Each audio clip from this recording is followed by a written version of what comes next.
मित्रों, मनुष्य का दिमाग ही उसका सबसे बड़ा मित्र होता है और उसका दिमाग ही उसका सबसे बड़ा शत्रु भी होता है। और हमारे इस दिमाग में कई तरह की भावनाएं जन्म लेती है। काम वासना ये भी बाकी फीलिंग्स की तरह मन में उठने वाली फीलिंग है, जो कि बिल्कुल प्राकृतिक है और होनी भी चाहिए, क्योंकि अगर यह नहीं होगी तो मानव जाति का विस्तार रुक जाएगा। गौतम बुद्ध का कहना है कि अति हर चीज की बुरी या विनाश होती है। इसी प्रकार अगर आपकी नियमित रूप से घी खाते हो तो ये तुम्हारे शरीर के लिए वरदान से कम नहीं है। अगर तुम ज्यादा घी भी खाते हो तो ये तुम्हारे लिए हानिकारक बन जाएगा। और अगर तुम चाय बहुत ही कम पीते हो तो कोई बात नहीं या कोई दिक्कत नहीं। अगर तुम सुबह शाम दिन रात दोपहर चाय पीते हो तो यह चाय तुम्हारे लिए जहर का काम करेगी।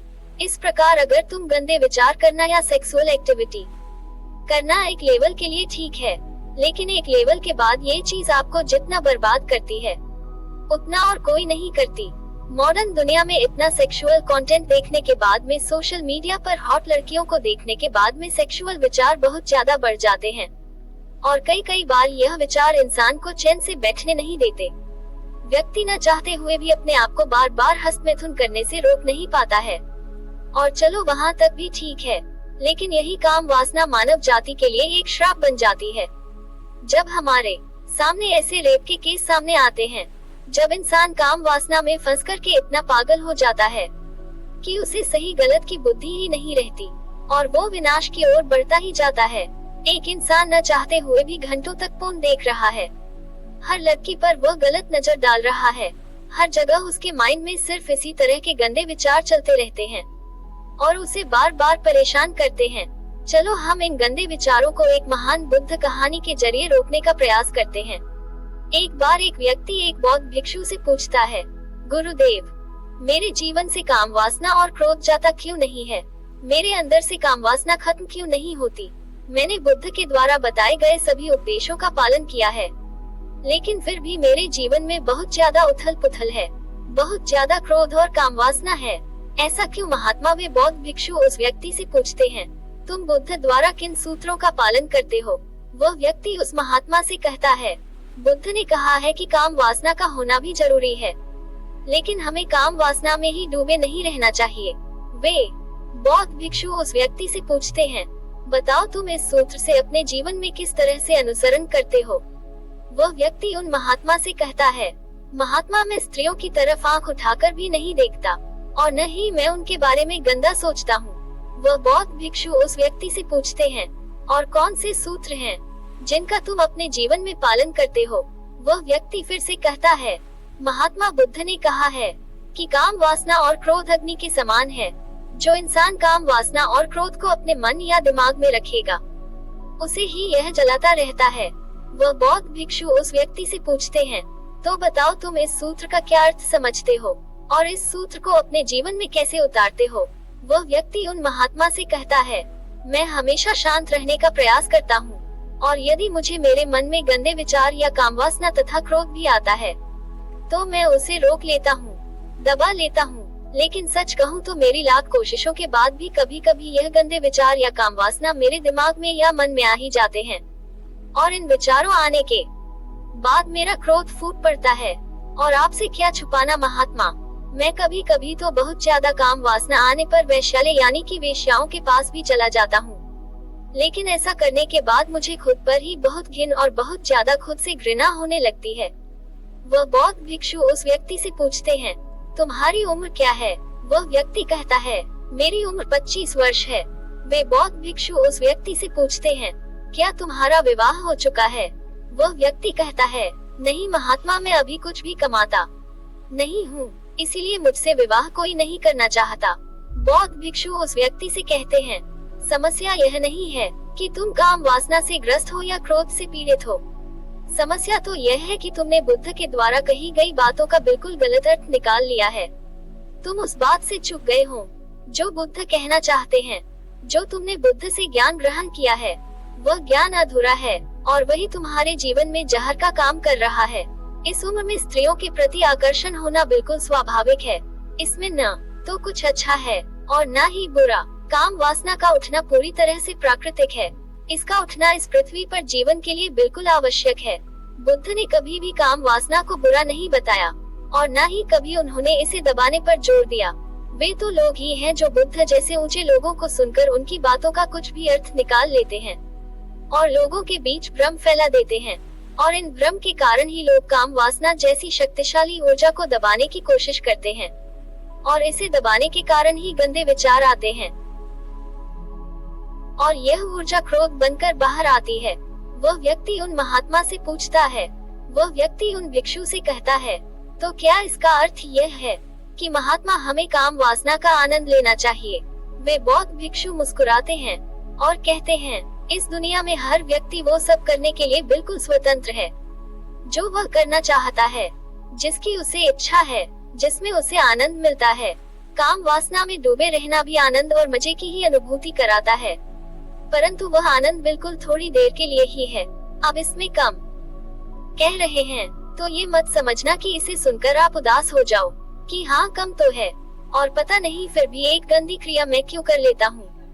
नहीं, बात को थोड़ा और गहराई से समझो, आराम से समझो, इस बात को समझो, इस बात को। इसमें बार बार वासना को गलत नहीं कहा जा रहा है, ध्यान से समझना, क्योंकि वासना कोई छोटी चीज नहीं है। वह बाकी क्रियाओं की तरह ही मनुष्य के जीवन का एक अहम हिस्सा है तथा जो काम वासना का आनंद है वह कम है, वह हमेशा नहीं रह सकता है। ये तो मनुष्य की सुंदर खोज है, एक ऐसे आनंद के बारे में है जो हमेशा रहे और मानव चाहता है कि ऐसा आनंद मिले जो हमेशा टिका रहे, क्योंकि वह अंदर से बिल्कुल अधूरा है। इसीलिए व्यक्ति बार बार काम वासना में समाया रहता है, बार बार उसकी बेचैनी ऐसे आनंद की तलाश करती है और आसपास की चीजों में वह आनंद या वासना ढूंढता है।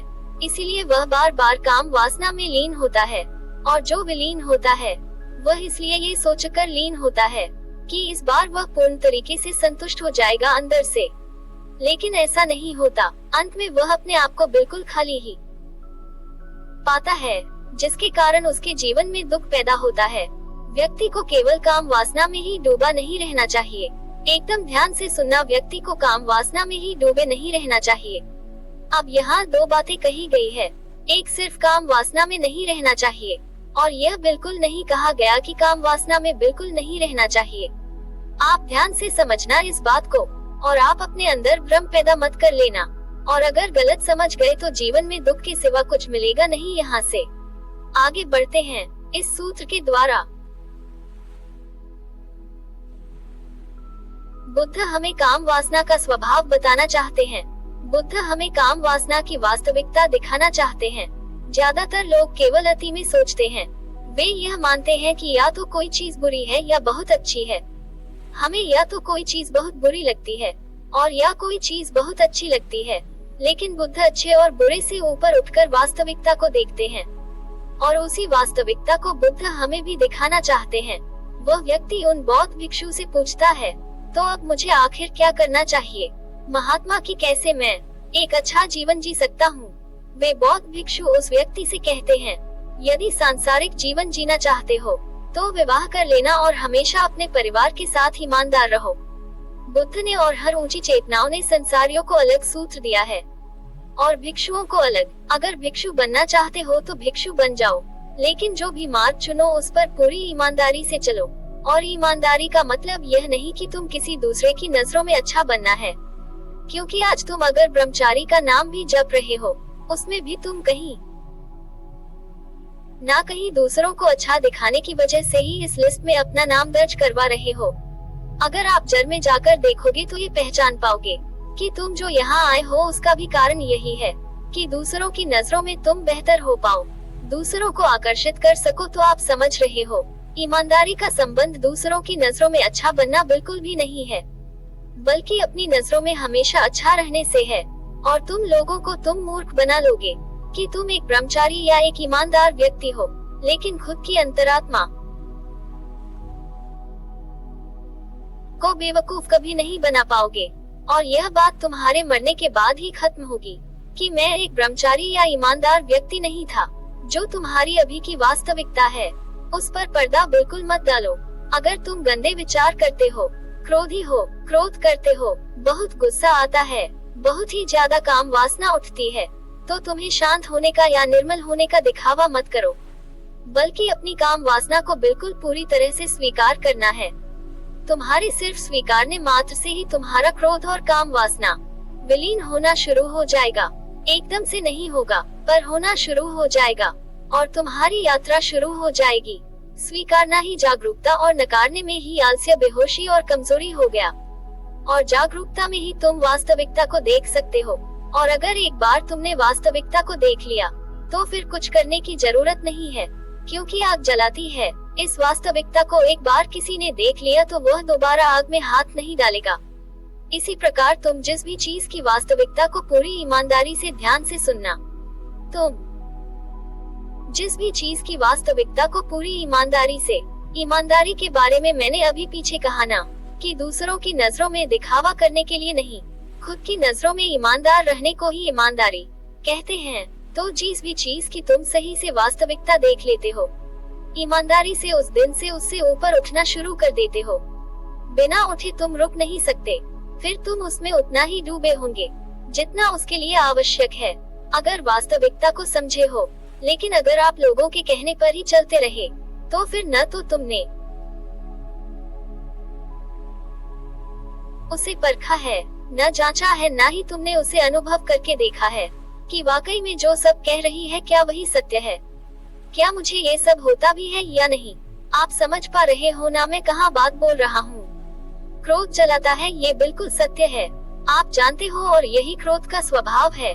परंतु इसे तुमने ही पाला है, अपने भीतर की भावनाओं को दबाकर और क्रोध को नकार कर, उन्हें बुरा बताकर तुमने ही इसे बड़ा किया है। अब आप इस लाइन को बहुत ही ज्यादा गहराई से समझने की कोशिश करना और मेरी बात को ध्यान से सुनना, समझना।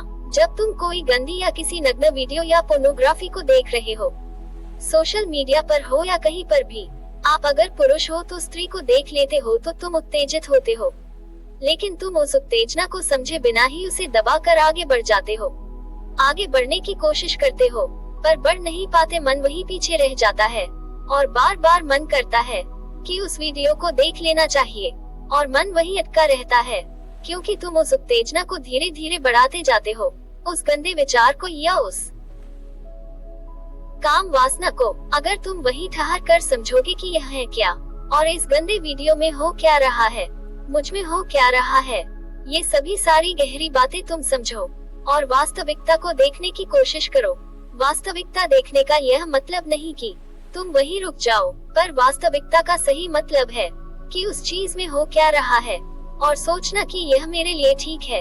अगर हाँ तो बेशक उसे देखो। अगर मन से आवाज आई कि यह मेरा पूर्ण रूप से मेरा विनाश है, तो वही पूर्ण तरीके से वहीं रुक जाना और शांत मन से अपने आराध्य भगवान को याद कर लेना।